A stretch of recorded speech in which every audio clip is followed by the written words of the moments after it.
ओम मुनित्रयं नमस्कृत्य उक्तिः परिभाव्य च वैयाकरणसिद्धान्तकौमुदीयं विरच्यते। नमः सर्वेभ्यः श्रोतृभ्यः। अस्माभिः गतपाठे यद्यत् पठितं तद् एकवारं स्मरामः।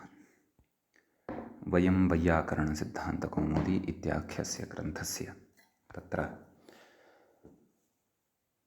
कारकप्रकरणं पठन्तः स्मः। प्रकरणस्यास्य अस्माकं क्रमे 17 पाठाः गतपाठाः प्रवृत्ताः। अस्मिन् पाठे आदौ तावत् तत्र अस्माभिः अधिपरी अनर्थकौ इत्यत्र अधिपरी इति एतद्द्वयं शब्दस्वरूपं यद्वर्तते अथवा एतौ द्वौ यौ प्रादी वर्तेते अथवा उपसर्गौ यौ वर्तेते तौ अनर्थान्तरवाचिनौ धातुना उक्तक्रियाम् एव द्योतयतः। अर्थान्तरद्योतकत्वाभावेन अनर्थकत्वव्यवहारः एतौ आदाय अत्र कृतः वर्तते अथवा एतादृशान् उपसर्गान् आदाय क्रियते इति भाष्यस्थः कश्चन विषयः दृष्टः। ततश्च तत्र सुःपूजायाम् इति सूत्रं पठितम्। अस्य सूत्रस्य तदेव पूजायां गम्यमानायां सुः इति कर्मप्रवचनीयसंज्ञकः भवति इति पठितं। सुसिक्तं सुस्तुतम् इति उदाहरणद्वयं तत्र दृष्टम्। अत्र सिक्तं स्तुतम् इत्यस्य षत्वं न भवति, यतोहि सु इत्यस्य उपसर्गत्वम् अपगतं भवति। अतः तत्र नाम षत्वं न भवति, उपसर्गात् सुनोति सुवति इत्यादिना षत्वं न भवति। यत्र तु पूजार्थः न भवति तत्र तु षत्वं भवत्येव। कुतः? उपसर्गत्वापायो न भवति, अतः कारणात्। अतः तत्र पूजायां किं सुषिक्तं किं स्यात् तवात्र इति तत्र उच्यते। तत्र उक्तं क्षेपोऽयं नाम निन्दा अत्र वर्तते, पूजार्थः नास्ति। तदनन्तरम् अतिरतिक्रमणे च इति सूत्रं पठितं। तस्य अर्थः दृष्टः। अतिक्रमणे पूजायां च अतिः कर्मप्रवचनीयसंज्ञः स्यात्, नाम अति इत्येतस्य कर्मप्रवचनीयसंज्ञा भवति। अतः तत्र अर्थः दृष्टः, उदाहरणं दृष्टम्। अतिदेवान् कृष्णः अतिक्रमणार्थे अपि इदमेव उदाहरणं भवति, किञ्च पूजायामपि अतिदेवान् कृष्णः इत्येव उदाहरणं तत्र भवति। ततश्च अग्रिमं सूत्रम् अस्माभिः पठितं, पठ्यमानञ्च वर्तते। अपिः पदार्थसम्भावनान्ववसर्गग्रहः समुच्चयेषु। पञ्च अर्थाः अत्र उक्ताः। तत्र सूत्रार्थः दृष्टः, नाम येषु द्योत्येषु, नाम ये अर्थाः अत्र उक्ताः तेषु अर्थेषु द्योत्येषु अपिः, नाम अपि इति कर्मप्रवचनीयसंज्ञकः भवति। तत्र पदार्थे सर्पिषोऽपि स्यात् इति उदाहरणं तत्र अस्माभिः दृष्टम्। तत्र अप्रयुज्यमानस्य पदान्तरस्य अर्थः पदार्थः भवति इति व्याख्यात्रा विषयः स्पष्टीकृतः। सर्पिषोऽपि स्यात्, नाम सर्पिषः बिन्दुः अपि स्यात् इति। तत्र तदेव कर्मप्रवचनीयत्वात् उपसर्गत्वं न भवति, अतः षत्वं न भवति, अन्यथा सर्पिषोऽपि स्यात् इति अनिष्टं रूपं स्यात् इति भावः। सम्भावनायां लिङ्लकारः अत्र भवति इत्युक्तम्। तस्याः एव विषयभूते भवने कर्तृदौर्लभ्यप्रयुक्तं दौर्लभ्यं द्योतयन्नपि शब्दः स्यादित्यनेन सम्बध्यते। अपि शब्दस्य स्यात् इत्यनेन सह सम्बन्धः अत्र उक्तः ग्रन्थकारेण, व्याख्यात्रा च व्याख्यातः। ततश्च सर्पिषः इत्यत्र षष्ठी या वर्तते सा तु अपिशब्दबलेन गम्यमानस्य बिन्दोः अवयवावयविभावसम्बन्धे वर्तते, षष्ठी इत्यनेन एव। तच्च सूत्रमग्रे पठिष्यते।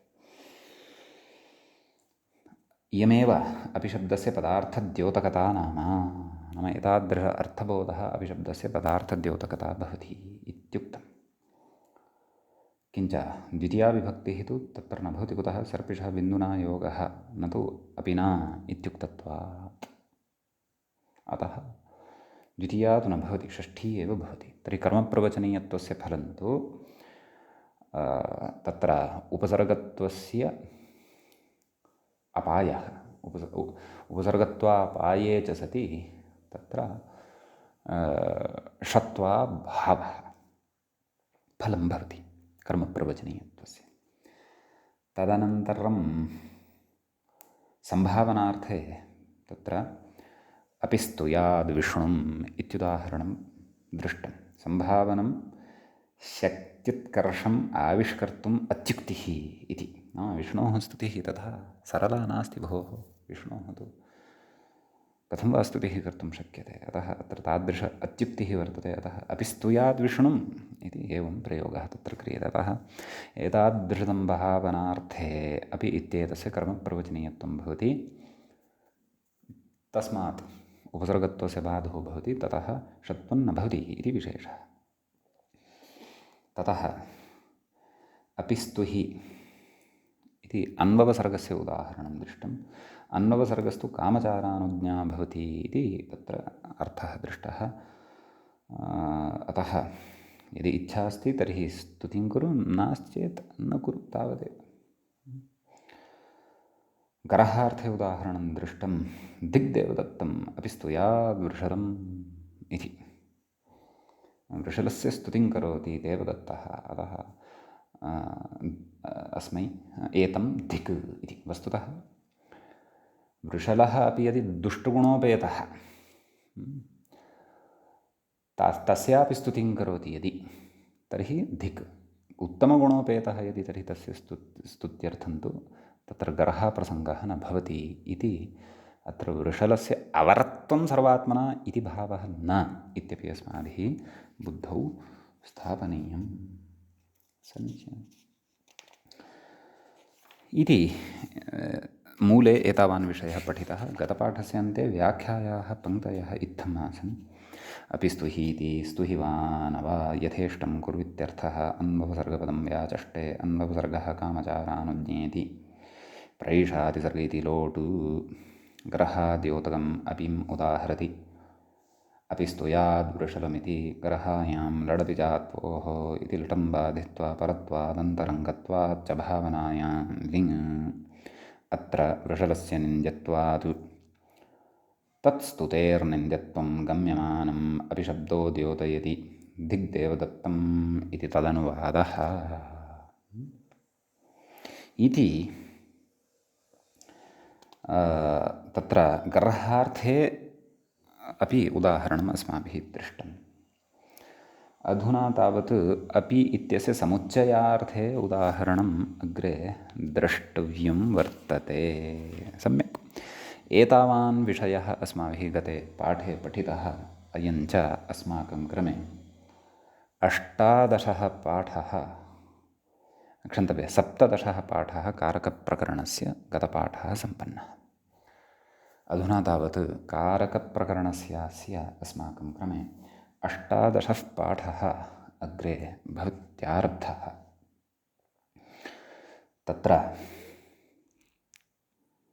18 अस्मिन् पाठे अग्रे अपिष्पदार्थसम्भावनान् वपसर्गग्रहसमुच्चयेषु इत्यस्मिन् सूत्रे समुच्चयार्थे अपि शब्दस्य उदाहरणं द्रष्टव्यं वर्तते। कथेति व्याख्याता तत्र समुच्चयद्योतकम् अपिम् उदाहरति।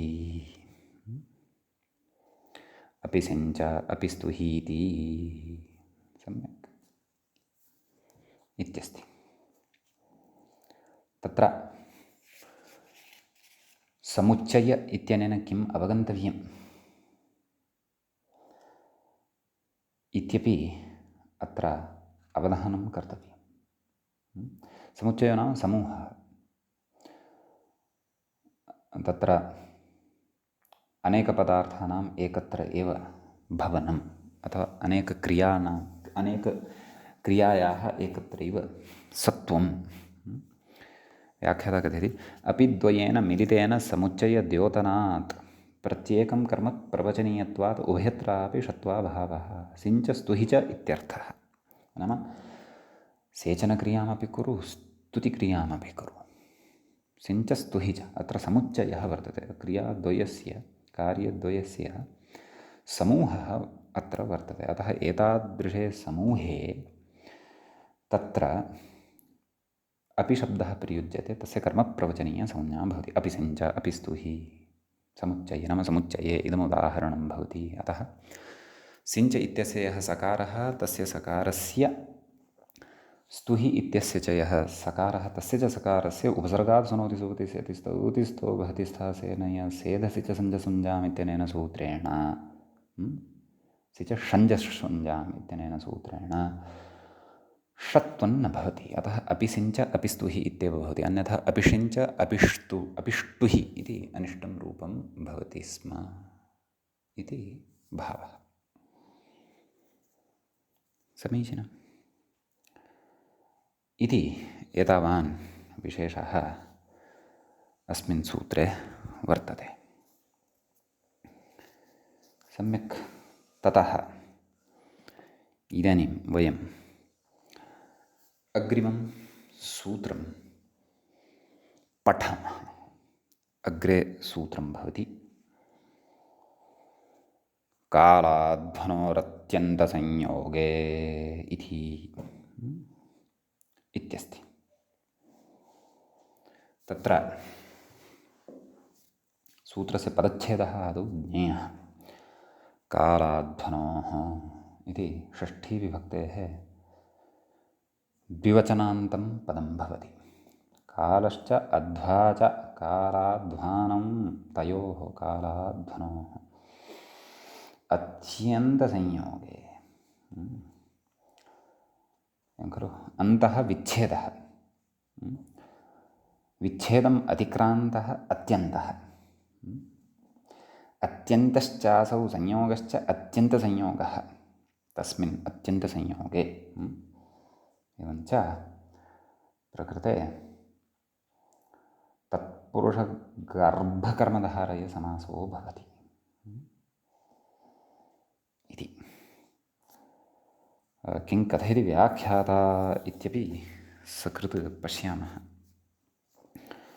कथयति इहेति नाम साक्षात् सूत्रार्थचर्चां करोति। अस्तु किम् अत्र अनुवर्तते तदपि खलु द्रष्टव्यम् इति चेत् कर्मणि द्वितीया इत्येतस्मात् सूत्रात् प्रकृते द्वितीया इत्यनुवर्तते। इदानीं वयं कर्मप्रवचनीयप्रकरणात् बहिः आगताः स्मः। कर्मप्रवचनीयप्रकरणस्य प्रकरणस्य चर्चा इदानीम् अग्रे भविष्यति, क्वचित् तत्र भविष्यति। सद्यः वयं ततः बहिः आगताः स्मः। अस्तु तर्हि सूत्रार्थः उच्यते इहेति। मूले पश्यन्तु इह द्वितीया स्यात्। इह नाम क्व कालाध्वनोरत्यन्तसंयोग इत्यर्थः।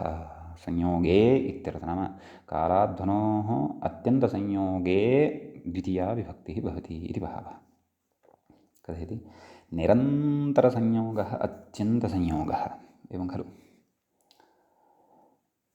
अन्तः विच्छेदः तमतिक्रान्तः अत्यन्तः स च असौ संयोगश्चेति विग्रहः। सम्यक् अयं पूर्वमपि उक्तः व्याख्यात्रापि उक्तः इति कृत्वा सोऽपि पठितः अस्माभिः। अस्तु अग्रे कथयति गुणक्रियाद्रव्यैः इति औचित्यात् गम्यते। नाम अत्यन्तसंयोगः कैः अपेक्षितः? गुणक्रियाद्रव्यैः। गुणेन अत्यन्तसंयोगः, क्रियया अत्यन्तसंयोगः, द्रव्येण वा अत्यन्तसंयोगः इति औचित्यात् गम्यते। नाम औचित्यं नाम अत्यन्तसंयोगः येषु सम्भवति अतः एतैः त्रिभिः कालाध्वनोः अत्यन्तसंयोगः यः वर्तते नाम गुणेन कालात्यन्तसंयोगः, क्रियया कालात्यन्तसंयोगः, द्रव्येण कालात्यन्तसंयोगः, एवमेव गुणेन अध्वात्यन्तसंयोगः, क्रियया अध्वाद्यन्तसंयोगः, द्रव्येण अध्वात्यन्तसंयोगः सर्वत्र सम्भवति वा न वा इति द्रष्टव्यम् अग्रे। परन्तु एवं रीत्या अत्र क्रमशः अन्वयः द्रष्टव्यः, क्रमशः च उदाहरणेषु अपि बुद्धिः कर्तव्या। सूत्रार्थं कथयति गुणक्रियाद्रव्यैः, नाम सरलतया व्याख्याता सूत्रार्थं बोधयन् वर्तते। गुणक्रियाद्रव्यैः कालाध्वनोः अविच्छिन्नसंयोगे गम्ये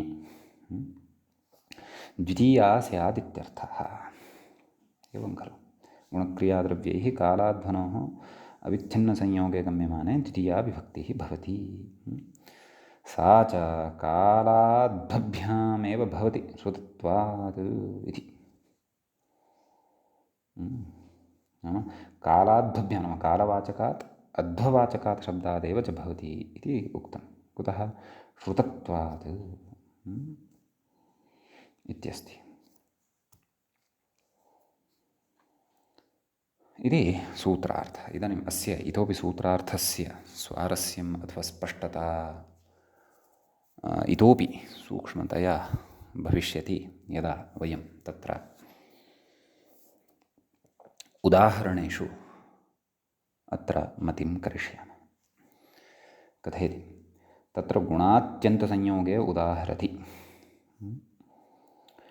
मासं कल्याणीति भवतीति शेषः इति। एवं खलु, तत्र नाम मासं यावत् कल्याणयुक्तः वर्तते, व्याख्याता कथयति 30 दिनात्मको मासः।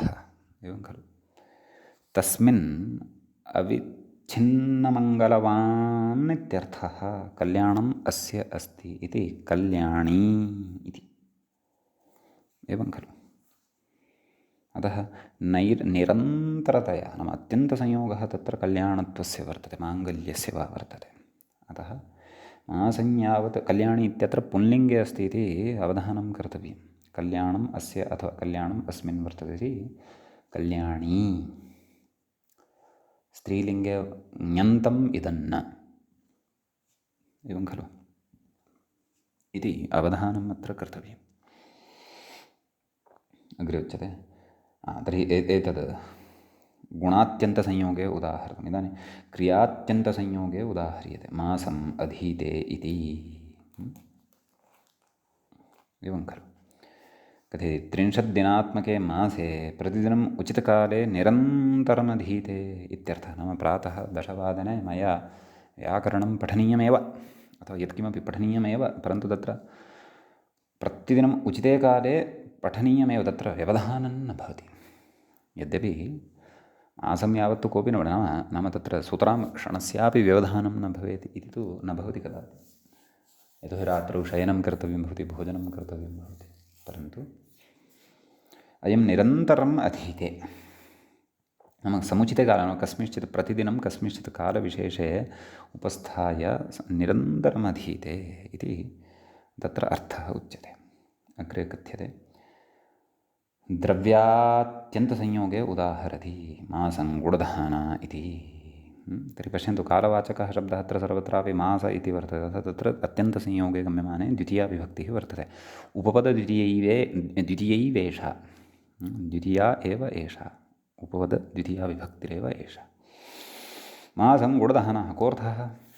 मासं गुडदहनः इत्यत्र मासे प्रतिदिनं निरन्तरगुडदहानाः सन्ति इत्यर्थः। नाम गुडदहानाः भक्ष्यमाणाः वर्तन्ते, अथवा कथञ्चिद्वा गुडदहानाः तत्र वर्तन्ते इति। गुडदहानानां तत्र भक्षणं वा अथवा वितरणं वा कथञ्चित् वा किमपि, परन्तु नैरन्तर्येण तत्र नैरन्तर्यच्छेदः नास्ति इति भावः। ततः अग्रे उच्यते कालात्यन्तसंयोगम् उदाहृत्य अध्वात्यन्तसंयोगे उदाहरति इति। एवं खलु द्रव्यगुणक्रियाभिः गुणक्रियाद्रव्यैः कालात्यन्तसंयोगे क्रमशः त्रीणि उदाहरणानि उक्तानि। इदानीम् अध्वा नाम मार्गः, अध्वात्यन्तसंयोगे इदानीम् उदाह्रियमाणं वर्तते। क्रोशं कुटिला नदीत्यादि। क्रोशं कुटिला नदी, क्रोशमधीते, क्रोशं गिरिः इति खलु उच्यते। एवं खलु क्रोशं कुटिला नदी नदी एवं खलु। तर्हि नाम अत्र क्रोशशब्दः अध्ववाचकः वर्तते। नाम क्रोशं यावत् नाम एकक्रोशं यावत् एषा नदी कुटिला वर्तते, नाम वर्तुलैः युक्ता वर्तते, दण्डाकृतिमती नास्ति इति भावः। अतः क्रोशशब्दात् अत्र क्रोश इति अध्ववाचकात् शब्दात् अत्र द्वितीया विभक्तिः भवति। कौटिल्यस्य अत्यन्तसंयोगे गम्यमाने। एवं किल। अत्र कौटिल्यमिति गुणविशेषः वर्तते। अग्रे क्रोशमधीते, आदौ तु अस्माभिः गुणवाचकत्वस्य उदाहरणं दृष्टम्। इदानीं क्रियावाचकस्य उदाहरणम् इदं वर्तते।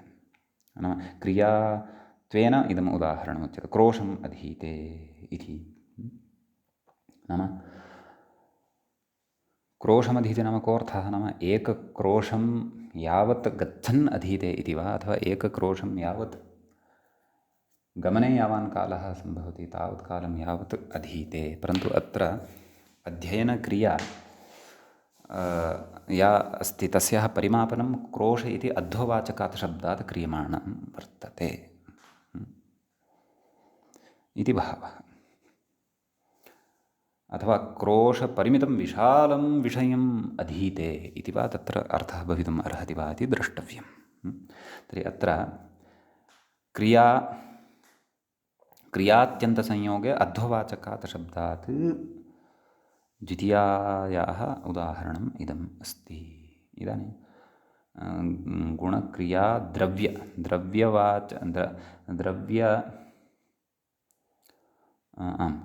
द्रव्यात्यन्तसंयोगे अध्ववाचकस्य उदाहरणं कथयति। अध्ववाचकात् द्वितीयायाः उदाहरणं कथयति। किं? क्रोशं गिरिः इति। क्रोशं गिरिः नाम पर्वतः। नाम इतः आरभ्य एकक्रोशं यावत् गिरिरेव वर्तते, पर्वत एव वर्तते इति भावः। एवं खलु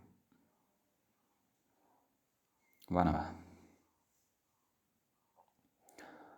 इति इमानि उदाहरणानि। व्याख्याता कथयति मासे इदानीं प्रत्युदाहरणं सत्यं प्रत्युदाहरणमादाय एव व्याख्याता कथयन् अस्ति। कथयति अत्यन्तसंयोगे किं मासस्य द्विरधीते।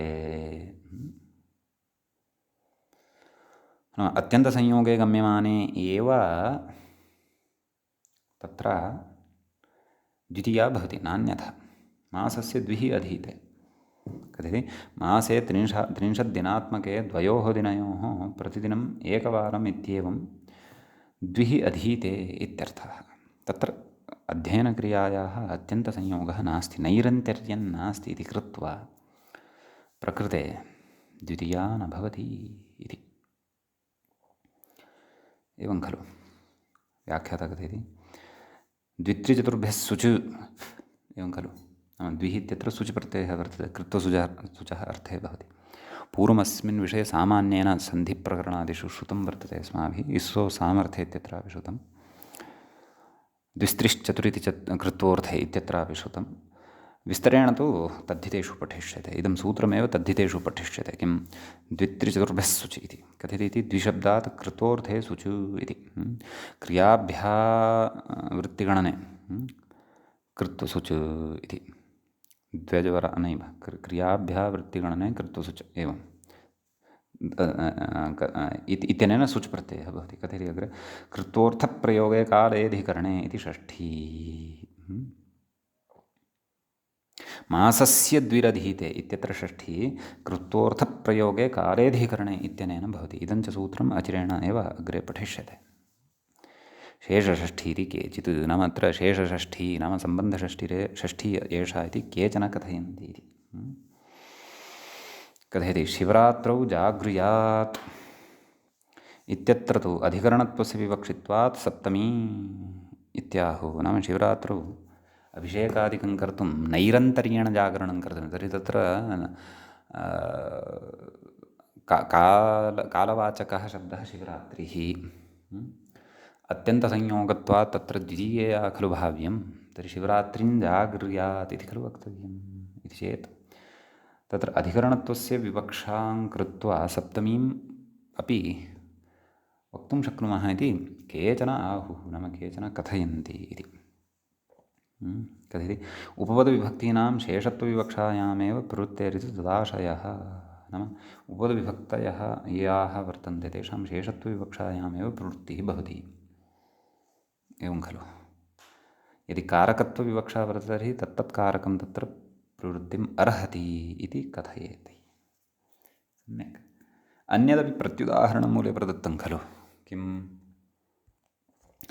कथयति क्रोशस्य एकदेशे पर्वतः क्रोशस्य एकदेशे क्वचित् पर्वतः वर्तते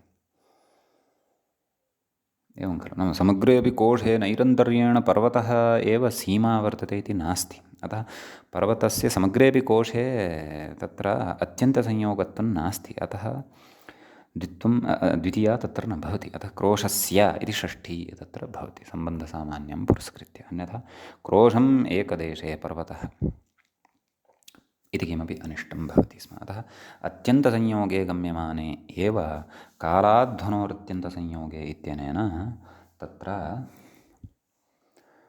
द्वितीयाविभक्तिः वक्तुं शक्या नान्यथा व्याख्याता कथयति इति द्वितीयाविभक्तिः एषा द्वितीयाविभक्तिः अत्र सम्पन्ना भवति इति बहवः सम्यक् ततः इदानीम् अस्माभिः तृतीया विभक्तिः प्रविश्यते द्वितीया विभक्तिं यावत् अस्माभिः पठितं ये विशेषाः अष्टाध्याय्यां सन्त्युक्ताः ते पठिताः प्रथमा अपि सम्पन्ना द्वितीया अपि सम्पन्ना तत्र द्वितीया विभक्तिः पठनीया वर्तते इत्येतदर्थम् आदौ तावत् कः नाम कर्ता अग्रे अनुक्ते कर्तरि द्वितीया वक्ष्यते तदर्थं कः नाम कर्ता इति खलु अस्माभिः ज्ञातव्यं वर्तते अतस्तदर्थं कर्ता आदौ बोध्यमानः वर्तते ग्रन्थकारेण तत्र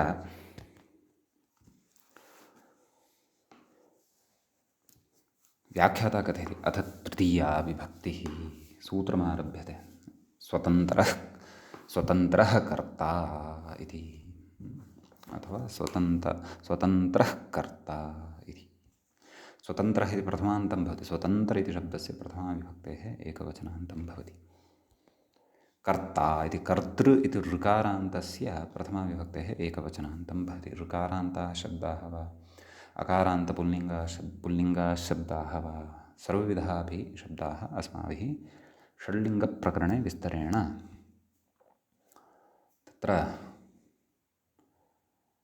पठिताः अपाठिषत कर्मणि प्रयोगः लुङि अस्तु आम् प्रकृतमनुसरामः प्रकृते कारके इति अनुवर्तते अतः व्याख्याता कथयति कारकाधिकारात् क्रियाजनने स्वातन्त्र्यम् इह विवक्षितम् इत्याह क्रियायामिति नाम कथम् अत्र सूत्रार्थः कः कीदृशः लभ्यते कथञ्च लभ्यते इत्युक्तं करोति इति कारकं खलु अतः क्रियां कर्तुं स्वातन्त्र्यं यस्य भवति सः कर्ता भवति अत एव क्रियायाम् इति मूले अवलोक्यतां क्रियायां स्वातन्त्र्येण विवक्षितः अर्थः कर्ता स्यात् किं नाम स्वातन्त्र्यम् इति चेत् व्याख्याता तदपि स्पष्टीकुर्वन् अस्ति कथयति स्वातन्त्र्यमिह प्राधान्यमिति भाष्ये स्पष्टम् क्रियायां प्राधान्येन विवक्षितः अर्थः नाम यं विना क्रिया न सम्भवति। क्रियायाः करणाय यस्य अतीव प्राधान्यं भवति, अन्यत् किमपि भवति वा न वा, कर्ता एव नास्ति चेत् कथं वा क्रिया सम्भवति, न सूत्रां खलु सम्भवति। अतः तत्र क्रियायां स्वातन्त्र्यं नाम प्राधान्यं यस्य भवति, क्रियां कर्तुं क्रियां जनयितुं प्राधान्यं यस्य भवति सः कर्ता भवति इत्युच्यते। सम्यक्। अग्रे तत्र कथयति व्याख्याता, अस्य उदाहरणं चेत् द्रष्टव्यं, रामः पचति अथवा देवदत्तः पचति इत्यादिषु रामदेवदत्तादीनां क्रियां कर्तुं प्राधान्यं वर्तते। अतः तेषां कर्तृसंज्ञा नाम कर्ता इति संज्ञा भवति इति भावः। व्याख्याता अग्रे किञ्चित् कथयन् अस्ति, पश्यामः।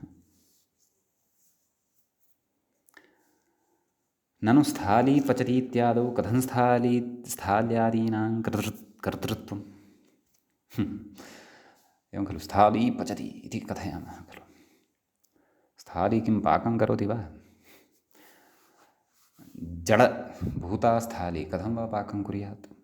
केनचित् स्थाप्यते सा, तदनन्तरं तत्र जलादिकं तण्डुलादिकम् अथवा धान्यादिकं पच्यमानं धान्यादिकं सर्वं स्थाप्यते, ततः अधिश्रयणादिकं क्रियते, ततः खलु पाकः सम्भवति वा न वा?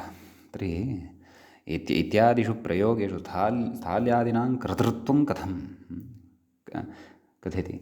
स्वातन्त्र्याभावः, स्वातन्त्र्यं नास्ति खलु, प्राधान्यं नास्ति खलु।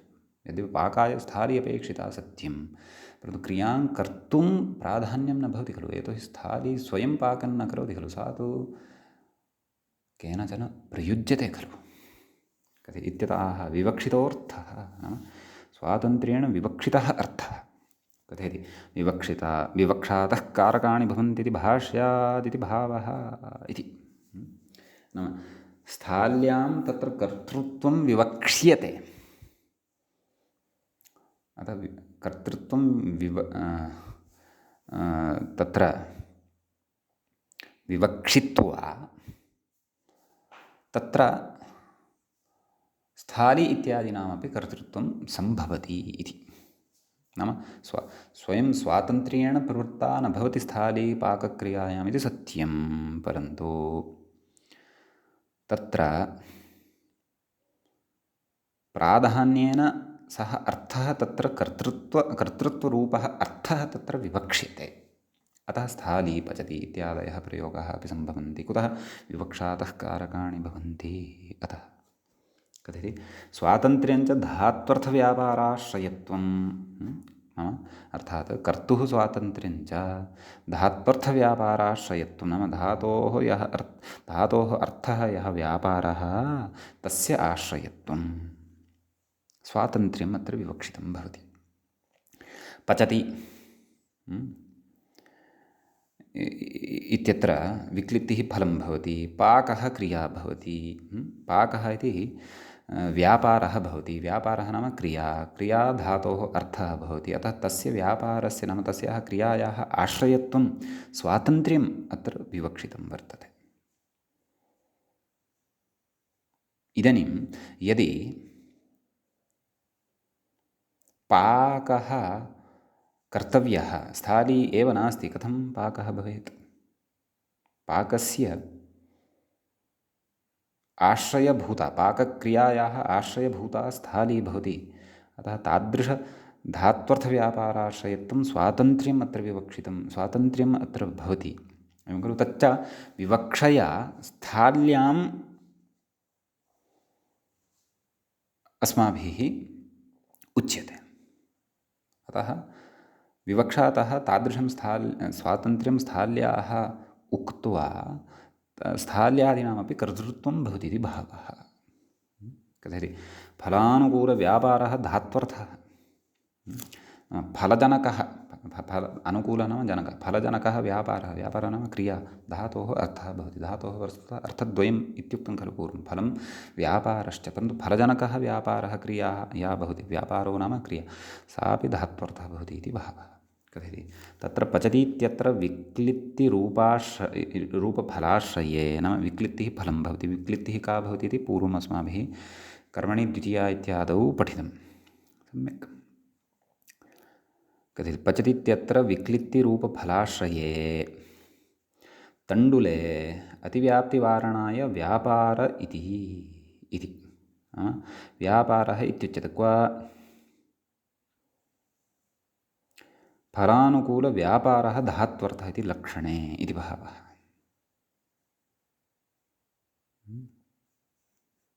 उक्तञ्च हरिणा धातुना उक्तक्रिये नित्यङ्कारके कर्तृता इष्यते, नाम धातुना उक्ता या क्रिया भवति तादृश उक्तक्रिये न तादृश उक्ते नाम धातुना उक्ता क्रिया यस्य कारकस्य तादृशधातुना उक्तक्रिये कारके नित्यं कर्तृता इष्यते, नाम कर्तृत्वं भवति इति भावः।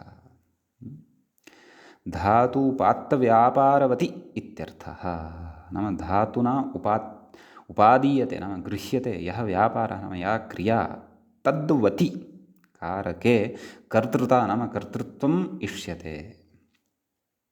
अतः स्थालीपचति इत्यादौ धातुना उक्तक्रियः अथवा उक्तक्रियं कारकं स्थाली भवति, अतः तत्र कर्तृत्वम् इष्यते, अतः कर्तृत्वं तत्र भवति इति भावः।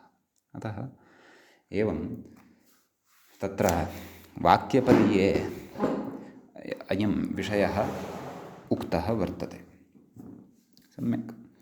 तत्र कारकाणाम् इतोपि सूक्ष्मतया परिज्ञानाय अस्माभिः वाक्यपदीयमित्यस्य ग्रन्थस्य साधनसमुद्देशः इति किञ्चन प्रकरणं यद् वर्तते तत् प्रकरणं नूनमेव पठनीयं भवेत्।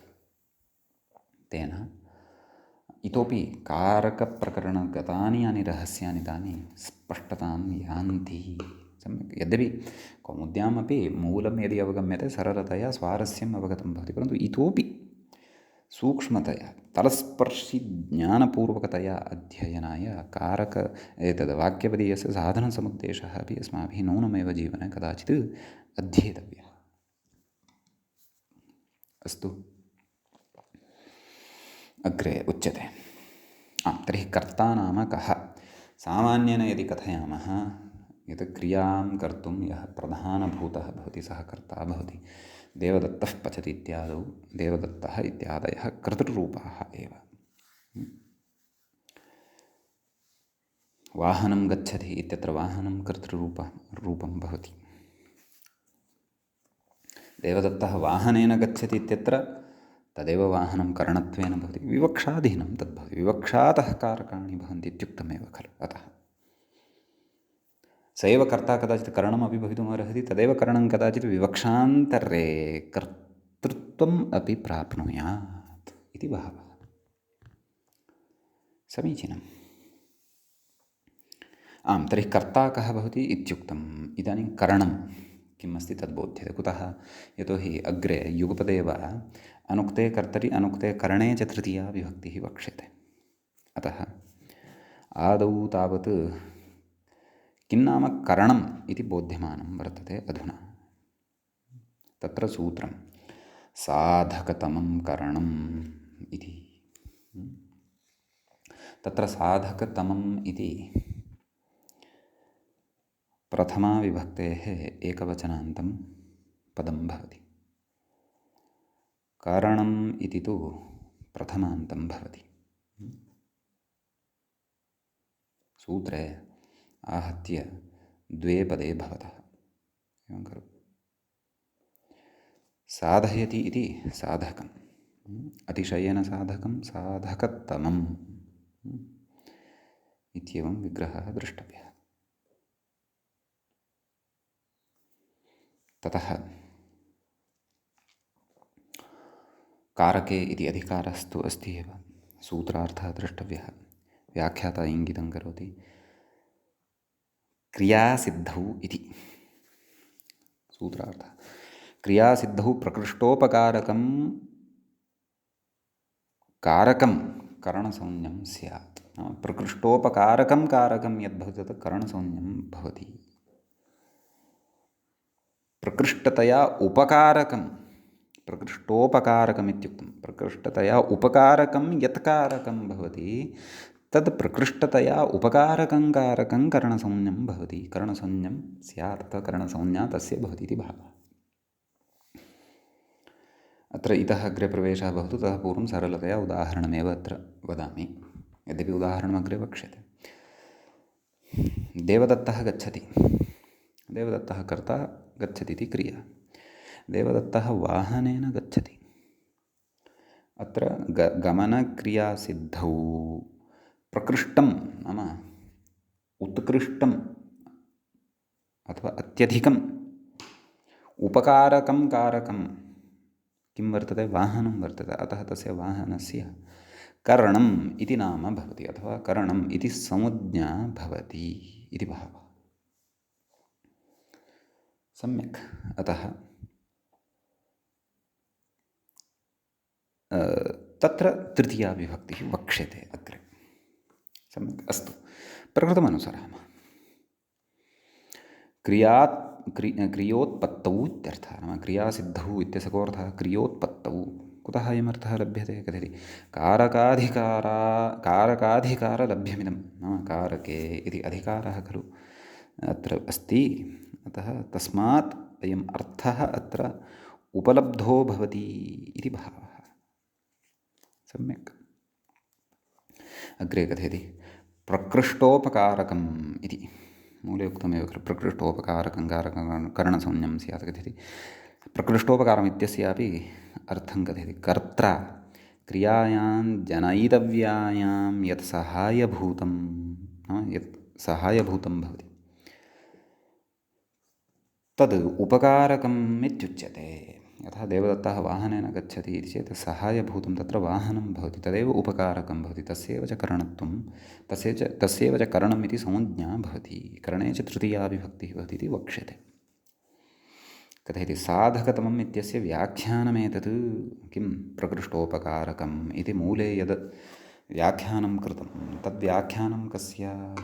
साधकतमम् इत्यस्य व्याख्यानं तद्वर्तते इति भावः। सम्यक्।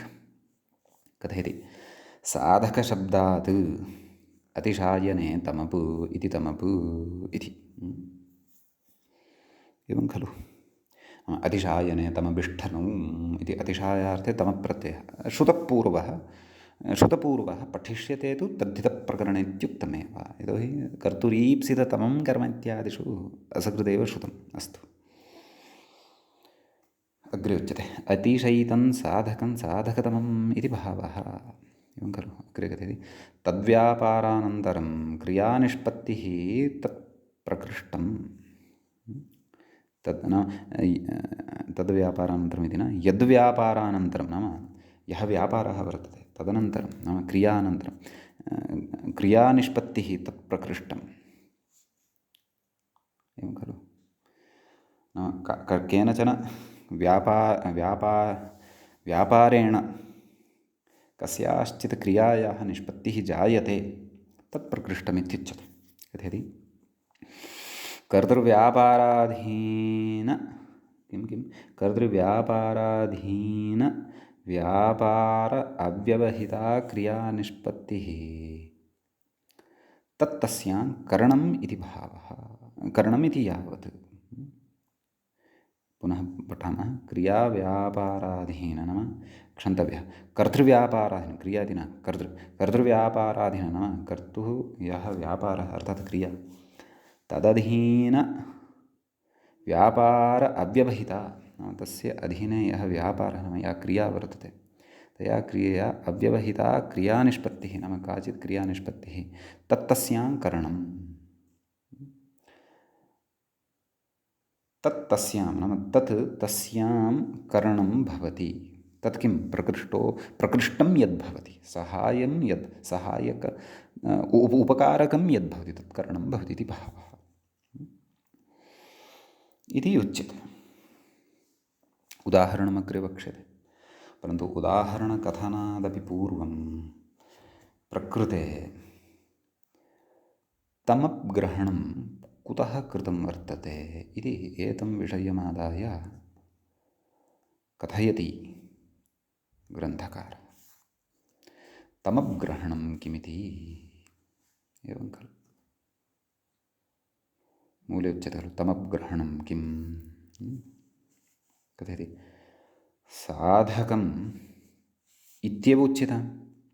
साधकतमम् इति कुतः उच्यते इति व्याख्यातुः अभिप्रायः। कारकाधिकारादेव सिद्धे पुनः साधकग्रहणादेव प्रकृष्टं साधकम् इति विज्ञायते इति प्रश्नः। एवं खलु साधकम् इत्येव कथयति, पुनः कारके इति अधिकारोऽपि आयाति। अतः कारके साधकम् इति साधकं नाम तदपि क्रियायाः निष्पत्तौ किञ्चन कारकं खलु, ततः कारके इत्यपि उक्तं भविष्यति। अतः अतिशयार्थः आभ्यां द्वाभ्यां नाम कारकं साधकम् इति आभ्यां द्वाभ्याम् अतिशयार्थः गम्यमानः भविष्यत्येव खलु। अतः कुतः तत्र साधकतमम् इत्यत्र तमपग्रहणं कर्तव्यम् इति अत्र उच्यते। एवं खलु। अतः तत्र तस्य प्रयोजनम् उच्यते। प्रयोजनत्वेन उदाहरणम् उच्यते। किं गङ्गायां घोषः इति। इदं तु उक्तं, परन्तु कथम् अत्र तमग्रहणं गङ्गायां घोषः इत्यस्य सिद्धौ भवति, कः अत्र अभिप्रायः, किम् अत्र विवक्षितं, तत्र व्याख्यानमपेक्षितं। तदुच्यते। तत्रापि आदौ सरलतया अत्र अहं कथयामि, ततः परमेव वयं व्याख्यायामपि प्रवेक्ष्यामः। तत्र कारकप्रकरणे अत्र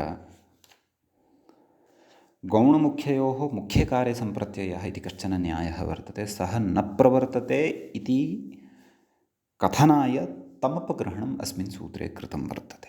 यद्यपि अत्र तमपग्रहणं न कृतं चेदपि साधकतमम् इत्यर्थः लब्ध एव भविष्यति इत्युक्तमेव खलु। कथं कारकेति अधिकारः आयाति, प्रकृते च तत्र साधकं करणम् इति साधकम् इत्यस्ति एव। साधकम् इत्यस्य कारके इत्यनेन एकवाक्यतया अतिशयार्थः लप्स्यते एव। तथा तमपग्रहणं कुतः इति चेत् गौणमुख्ययोः मुख्यकार्यसम्प्रत्ययः इति न्यायः कारकप्रकरणे यथा न प्रवर्तेत तदर्थम्। अर्थात् कारकप्रकरणे यद्यद् विधानम् उक्तं तद् मुख्ये एव प्रवर्तेत, गौणे न प्रवर्तेत इति न भवेत्। किमर्थं न भवेत्? यदि तथा भविष्यति तदा अपेक्षिते गौणे अपि कारकप्रकरणस्थानि उक्तानि विधानानि नैव प्रवर्त्स्यन्ति, प्रवृत्तानि न भविष्यन्ति। तदा अहं सरलतया आदौ कथयामि। यथा उदाहरणाय आधारः द्विविधः भवति, गौणः आधारः, मुख्यः आधारः। तत्र अभिधासम्पन्नः आधारः अभिधोक्तः आधारो वा मुख्यः आधारः भवति। लक्षणोक्तः अथवा लाक्षणिकः आधारः गौणः आधारः भवति। गङ्गायां घोषः यदुदाहरणमत्र प्रदत्तमेव अस्ति। गङ्गायां घोषः इत्यत्र गङ्गा इति गौणः आधारः वर्तते। यतोहि घोषः नाम तृणैः निर्मितः कुटीरविशेषः। गङ्गायां तु न सम्भवति खलु, गङ्गायाः तटे एव सम्भवति खलु। अतः लक्षणया तत्र उच्यते गङ्गायां घोषः इति, अर्थात् गङ्गायाः तटे घोषः इति लाक्षणिकः प्रयोगः सः। तत्र गङ्गायाम् इत्यत्र सप्तमी उच्यते। कथमुच्यते? आधारोऽधिकरणं सप्तम्यधिकरणे च अधिकरणत्वं तत्र वर्तते गङ्गायाः। अतः सप्तम्यधिकरणजित्यनेन सप्तमी तत्र उच्यते। परन्तु सः आधारः गङ्गारूपः यः वर्तते सः लाक्षणिकः। सः सः लाक्षणिकः, लाक्षणिकत्वाच्च गौणः, मुख्यः नास्ति। कुतः मुख्यः नास्ति? यतोहि गङ्गायां घोषः नास्ति, गङ्गातटे घोषः वर्तते, परन्तु लक्षणया तथा उच्यते। अर्थात् सः आधारः मुख्यः आधारः नास्ति। मुख्यस्य आधारस्य उदाहरणं यथा उत्पीठिकायां लेखनी अस्ति इति कथयामि अहं। मया लेखनी उत्पीठिकायां स्थापिता वर्तते, अथवा हस्ते लेखनी अस्ति इति कथयामि। तत्र उत्पीठिका वा हस्तः वा साक्षात् आधारभूतः, नाम मुख्यः आधारभूतः वर्तते। अतः तत्र सप्तमी विभक्तिः भवति। एवमेव तिलेषु तैलं, दध्नी सर्पिः अथवा दध्नी घृतं। तत्र तिलेषु तैलं, तैलस्य आधारः तिलः अथवा तिलाः वर्तन्ते। एवमेव सर्पिषः आधारः दधि वर्तते, अतः दधि तिलाः च मुख्य आधाररूपाः वर्तन्ते। कुतः? यतोहि तेषु एव तैलं वा सर्पिः वा वर्तते। सर्पिः नाम घृतम्। अत्र तथा नास्ति। क्व गङ्गायां घोषः इत्यत्र तु गङ्गा लाक्षणिकत्वाधारत्वं भजते, लक्षणया आधारत्वं भजते। लक्षणया सम्पन्नः आधारः न मुख्य आधारः, सः तु गौणः आधारः। तथा चेत् गौणमुख्ययोः मुख्ये कार्ये सम्प्रत्ययः, तथा चेत् अधिकरणत्वं मुख्यस्य आधारस्य एव स्यात्। तिलेषु तैलं, दध्नी सर्पिः, उत्पीठिकायां लेखनी, हस्ते अङ्कनी इत्यादीनामेव हस्त उत्पीठिका दधि तिलादीनामेव तत्र आधारत्वं स्यात्। तत्रैव आधारत्वाच्च सप्तमी स्यात्। गौणः यः आधारः गङ्गायां घोष इत्यत्र गङ्गादिः यः वर्तते गौणः आधारः, गौणः तस्य आधारत्वं न स्यात्, तस्य गौणस्य आधारस्य अधिकरणत्वं न स्यात्, तस्य अधिकरणत्वाभावात् तत्र सप्तमी न स्यात्। परन्तु अपेक्षिता तु तत्रापि सप्तमी। कुतः? अधिकरणत्वात्। अतः तत्र कथं तत्र सप्तमी न स्यात् इति चेत् न्यायः अस्ति व्याकरणशास्त्रे प्रसिद्धः। गौणमुख्ययोः मुख्ये कार्ये सम्प्रत्ययः। अत्र वयं गौणः मुख्यो वा पुरतः उपस्थितः भवति यदि युगपत्, तर्हि तत्र मुख्येव कार्यस्य सम्प्रत्ययं, कार्यस्य प्रवृत्तिं मुख्ये एव कुर्मः, गौणेन कुर्मः, गौणं त्यजामः। एतन्यायं पुरस्कृत्य शास्त्रे बहूनि कार्याणि साध्यन्ते। परन्तु प्रकृते यदि सः न्यायः प्रवृत्तः स्यात् तर्हि गौणभूतः यः आधारः तस्य अधिकरणत्वं न स्यात्, अधिकरणत्वात् सप्तमी न स्यात्, गङ्गायां घोषः इत्यादयः प्रयोगाः न स्युः इत्युच्यते। एवं खलु?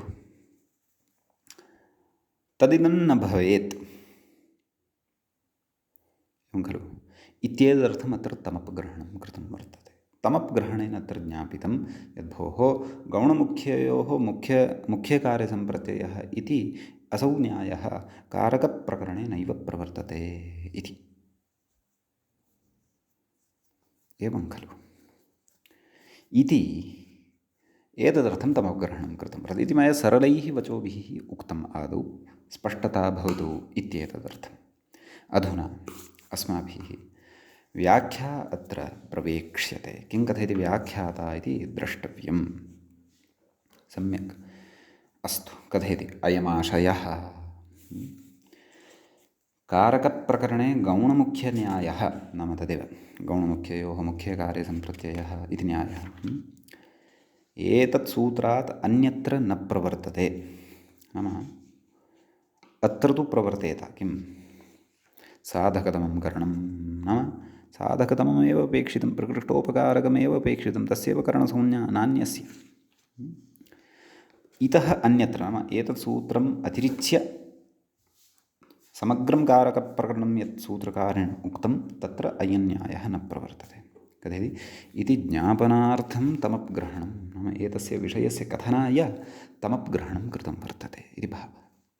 कथयति अन्यथा आधारोऽधिकरणम् इत्यत्र अन्वर्थमहासंज्ञाबलात् एव आधारलाभे। एवं खलु? नाम तत्र अधिकरणम् इति या संज्ञा वर्तते, अधिक्रियन्ते क्रियाः अस्मिन् इति अधिकरणम् अन्वर्थसंज्ञा वर्तते। कथयति महासंज्ञाबलादेव आधारलाभे नाम आधारार्थस्य प्राप्तौ पुनस्तद्ग्रहणसामर्थ्यात् नाम आधार इत्यस्य ग्रहणसामर्थ्यात् सर्वावयवव्याप्त्या यः आधारः नाम तत्रापि आधारग्रहणसामर्थ्यात् अयम् अर्थः लब्धः भवति। किं सर्वावयवव्याप्त्या यः आधारः सः अधिकरणम् इत्यर्थः स्यात्। एवं खलु? नाम यस्य सर्वेपि अवयवाः सन्ति तेषु व्याप्तिः भवति, सर्वेषु अवयवेषु व्याप्तिः भवति। यस्य आधेयस्य सः एव आधारः इति कथयति। सः अधिकरणं नाम तस्य अधिकरणम् इति संज्ञा अधिकरणमित्यर्थः स्यात्। तथा चेत् कथयति एवञ्च तिरेषु तैलं दध्निसर्पिः इत्यादावेव स्यात्। नाम इत्यादिषु एव तत्र तिलदद्धीत्यादीनामेव आधारत्वं स्यात्। गङ्गायां घोषः कूपे गर्गकुलम् इत्यादौ न स्यात्। कूपे गर्गकुलं गङ्गायां घोष इत्यस्मिन् विषये तु उक्तं। कूपे गर्गकुलम् अयमपि लाक्षणिकः प्रयोगः। कूपः अस्ति, तस्य सविधे एव भूभागविशेषे एव गर्गकुलम् अपि वसति। अतः कथयामः कूपे गर्गकुलम्। इदानीं कूपे तु गर्गकुलं न सम्भवति खलु। कूपे क्व वा मानवः वासं करोति, तत्र तु मण्डूकाः वासं कुर्वन्ति वा न वा। अतः तदिदं तु न सङ्गच्छते खलु। अतः कूपे गर्गकुलम् गङ्गायां घोषः कूपे गर्गकुलम् इत्यादिषु यत्र आधारः मुख्यः नास्ति, गौणभूतः वर्तते, तत्र तस्य अधिकरणत्वं न स्यात्। तस्य अधिकरणत्वाभावात् सप्तमी न स्यात्। कथयति अतस्तमग्रहणम् इति भाष्ये स्पष्टम्। अतः गौणमुख्ययोः मुख्यकार्यसम्प्रत्ययः इति न्यायः कारकप्रकरणे साधकतं करणमिति सूत्रम् अतिरिच्य अन्यत्र न प्रवर्तयत इत्येतदर्थं तत्र प्रकृतसूत्रे तमपग्रहणं कृतं वर्तते इति भाष्ये उक्तं वर्तते। कथयति अत्र यद्वक्तव्यं तद् आधारोऽधिकरणं सप्तम्यधिकरणे च इत्यत्र वक्ष्यते। तत्र कथयिष्यामः यत्किमपि अत्र वक्तव्यं वर्तते। अतः एतावान् विषयः यः अत्र अस्माभिः श्रुतः सोऽपि विषयः बुद्धौ स्थापनीयः। ततः परं आधारोऽधिकरणं सप्तम्यधिकरणे च इत्यत्र यः विषयः वक्ष्यते सोऽपि अग्रे श्रोतव्यः भविष्यति। ततः परम् इतोपि अत्र केचन अज्ञाताः सद्यः अज्ञाताः इतोपि अन्ये केचन विषयाः अस्माकं स्पष्टतां यास्यन्ति। समीचीनम् इति तमपग्रहणस्य सैद्धान्तिकं प्रयोजनं किञ्चन अत्र उक्तं ग्रन्थकारेण। तत् तमपग्रहणमपि क्व इति चेत् अस्मिन् साधकतमं करणम् इत्यस्मिन् सूत्रे। एवञ्च एतावता अस्माभिः कः नाम कर्ता इति ज्ञातं, किञ्च नाम करणम् इत्यपि ज्ञातम्। अधुना तावत् कीदृशे कर्तरि कीदृशे च करणे तृतीया विभक्तिः भवति इति पठनीयम् अस्ति। यतोहि वयं तृतीया विभक्तिम् आरब्धवन्तः स्मः। तृतीया विभक्तेः कः अर्थः नाम कस्मिन् अर्थे तृतीया विभक्तिः भवति इत्येतदर्थं कर्तृर्थः ज्ञेयः भवति, करणार्थश्च ज्ञेयः भवति। अतः कर्ता कः करणं च किम् इति आदौ अस्माकं कृते ग्रन्थकारेण बोधितम् अत्र। सम्यक् अग्रे अत्र सूत्रं वक्ष्यते। तस्मिन् नाम तृतीया विभक्तिविधायकं सूत्रं वक्ष्यते। एकेनैव वाक्येन कर्तरि तृतीयायाः करणे च तृतीयायाः उदाहरणमपि वक्ष्यते। ततः परं तृतीयासम्बद्धानि अन्यानि अपि उदाहरणानि तत्र वक्ष्यन्ते। तत्सर्वं वयं क्रमशः अग्रे पठिष्यामः। अद्यतनपाठः तावत् अत्रैव उपसंह्रियते। मङ्गलं कुर्मः। मुनित्रयं नमस्कृत्य सूक्तिः परिभाव्य च वैयाकरणसिद्धान्तकौमुदीयं विरच्यते। एवञ्च कारकप्रकरणस्यास्य अस्माकं क्रमे एषः 18 पाठः सम्पन्नतां गतः। नमः सर्वेभ्यः श्रोतृभ्यः।